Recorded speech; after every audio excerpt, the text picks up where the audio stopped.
Iya pemirsa, nampaknya makin kesini makin menjadi saja aksi prebanisme ini yang justru semakin marak. Mengapa kemudian hal ini terjadi? Karena kalau kita lihat masih terngiang jelas di benak kita bagaimana kemudian aksi prebanisme berkedok ormas yang kemudian terjadi di wilayah Pamulang, Tangerang Selatan yang kemudian dilakukan kepada guru TK. Hal ini tentu mencemaskan tidak hanya masyarakat saja, tapi para pedagang pun hingga pengusaha juga mengeluhkan bagaimana aksi prebanisme para oknum yang kemudian mengenakan seragam ormas. Bagaimana kemudian kita bisa mencari jalan tengah untuk memberantas hal ini? Apa yang harus dilakukan oleh pemerintah? Kami akan jawab di diskusi kami pada malam hari ini.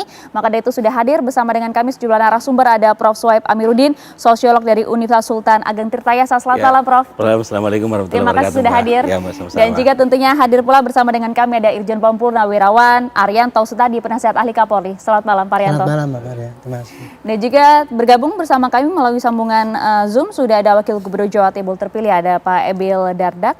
Selamat malam, Pak Emil. Selamat malam, Assalamualaikum. Waalaikumsalam warahmatullahi wabarakatuh. Terima kasih banyak telah bergabung bersama kami. Dan juga sudah ada Pak Sarman Simanjorang, Ketua Bidang Hubungan Antar Lembaga DPN Apindo. Selamat malam, Pak Sarman.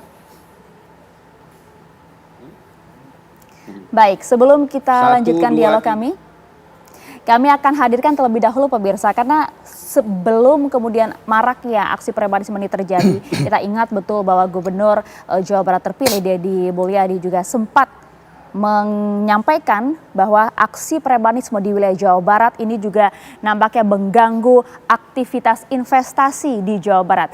Disampaikan hal ini pada hari Rabu kemarin di wilayah Bogor, Jawa Barat, bahwa dirinya mencoroti bagaimana kemudian langkah-langkah strategis untuk bisa dilakukan untuk menata pendataan hingga tindakan yang nyata terukur agar investasi tidak diganggu oleh siapapun, termasuk juga oleh oknum ormas. Ini yang kemudian dikeluhkan oleh Gubernur terpilih Jawa Barat, ada Kang Deddy Mulyadi, dan menerima berbagai keluhan pula dari pengusaha yang kemudian juga dirinya sampaikan bahwa pengusaha juga kabur kalau kemudian sistem keamanan di wilayahnya juga diganggu oleh sejumlah pihak.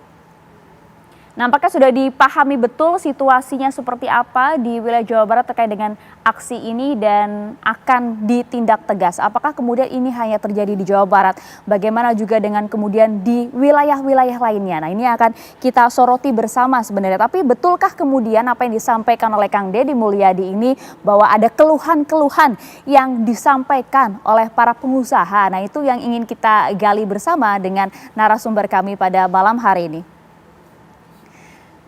Langsung saja kalau begitu Pak Sarman, betul tidak sih Pak Sarman para pengusaha mengeluhkan hal ini? Di lapangan terjadi tidak hal semacam ini? Pak Sarman?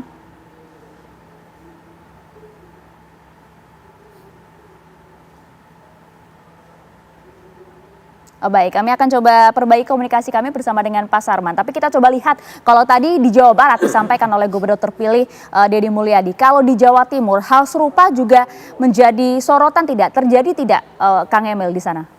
Pak Emil? Ya, pertama saya mengapresiasi digunakannya terminologi oknum. Karena ormas pada hakikatnya itu kan harusnya semangatnya baik ya, menjadi wadah bagi masyarakat. Sehingga kalau ada tindakan-tindakan yang kontraproduktif terhadap kemaslahatan masyarakat, ya itu memang bisa ditenggarai oknum. Nah, oleh karena itu prinsipnya kami katakan paling penting bahwa investasi itu membutuhkan kepastian hukum. Begitu. Jadi dalam konteks ini maka kalau misalnya kemudian penegakan hukum itu justru berada di tangan istilahnya pihak-pihak yang tidak berwenang, diantaranya juga oknum-oknum tadi, artinya tidak ada kepastian hukum, kira-kira begitu. Nah, oleh karena itu kita perlu sekali untuk kemudian memastikan. Jadi sekarang begini deh, masyarakat apalagi dengan hashtag apalah itu ya, beraja dulu dan lain-lain, ini kan artinya mereka berharap perekonomian kita lebih maju, perekonomian kita lebih menciptakan banyak lapangan kerja. Nah, maka janganlah kemudian hal-hal yang kontraproduktif dengan penciptaan lapangan kerja itu kita biarkan. Pemerintah tidak boleh lepas tangan. Saya terbuka misalnya di Jawa Timur saat ini. Apakah terjadi hal-hal demikian? Tentunya ini semua langsung kita tangani secara kolektif bersama dengan Forkopimda. Ya, ada dari terutamanya dari kepolisian. untuk menjaga Kamtibmas, keamanan ketertiban masyarakat. Nah, cuma nih saya pengen kasih catatan satu. Eh, ada juga yang biasanya yang memang menjadi challenge ya. Ada yang menciptakan lapangan kerja misalnya dengan membangun pabrik, kemudian mempekerjakan banyak orang, kira-kira begitu. Nah, ini kan kemudian positif untuk meningkatkan nilai tambah industri dan lain sebagainya. Namun ada juga nih yang biasanya berkaitan misalnya dengan penggunaan sumber daya alam seperti pertambangan. Itu juga sebenarnya boleh, tetapi kan ada parameter-parameternya. Nah, biasanya memang di sektor tertentu itu ada sensitivitas yang lebih tinggi yang membutuhkan pemerintah juga untuk memahami masyarakat. Nah, misalnya ada jalan ya, ada yang berdemo, Pak, jalannya rusak. Kenapa jalannya rusak? Ini jelas sekali dikarenakan ada angkutan-angkutan barang yang kemudian melalui jalan kami dan jalan kami jadi rusak. Nah, dalam konteks itu kita harus kembali dulu, ini salahnya siapa kan gitu ya. Ada kesepakatan. Seperti dulu saya pernah waktu jadi bupati diminta memperpanjang izin. Kemudian saya lihat di dalam matriks komitmen di dalam dampak sosialnya dan lingkungan, ada komitmen dari yang akan mengembangkan tambang untuk juga berkontribusi menjaga jalan. Caranya itu ada dua. Yang pertama mungkin dia berkontribusi merawat jalan. Yang kedua, dia berkontribusi dengan memastikan bahwa angkutannya, muatannya tidak melebihi kemampuan jalan itu. Nah, kalau jalannya yang ringkih dan memang tidak sesuai spek, itu tentu pemerintah tanggung jawab. Tapi kalau jalannya sudah sesuai spek, tapi truknya yang berlebihan muatan, itu yang harus ditindak. Jadi kembali lagi dasarnya, bahwa kalau pelaku usaha tidak melakukan kesalahan, pemerintah tidak boleh lepas tangan. Dan kalau ternyata ada kesalahan yang sifatnya bisa diperbaiki, maka kita harus mediasi. Tapi jangan dibiarkan para pelaku usaha yang sebenarnya ingin menciptakan lapangan kerja, ini kemudian merasa frustrasi dan juga menjadi pesimis, bahkan tidak mau lagi berinvestasi karena merasa bahwa tidak ada kepastian hukum.